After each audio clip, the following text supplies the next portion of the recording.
ফেব্রুয়ারিতে নির্বাচন সুষ্ঠুভাবে শেষ করতে সর্বোচ্চ সহযোগিতা করবে বিএনপি, এমনটা জানালেন দলের মহাসচিব মির্জা ফখরুল ইসলাম আলমগীর।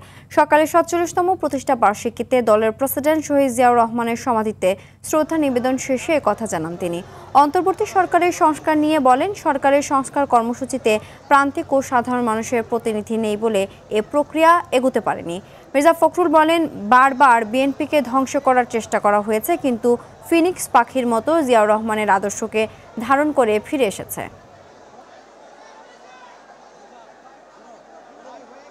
জনগণের সমর্থনের মধ্য দিয়ে বিএনপি যদি রাষ্ট্র পরিচালনার দায়িত্ব পায়, তাহলে নিঃসন্দেহে আমাদের নেতা চেয়ারম্যান তারেক রহমানের নেতৃত্বে বাংলাদেশের বিএনপি একদিকে রাজনৈতিক পরিবর্তন ঘটাবে, অন্যদিকে অর্থনৈতিক প্রবৃদ্ধি ঘটাবে এবং নিঃসন্দেহে বাংলাদেশকে আরো সামনের দিকে এগিয়ে নিয়ে যাবে।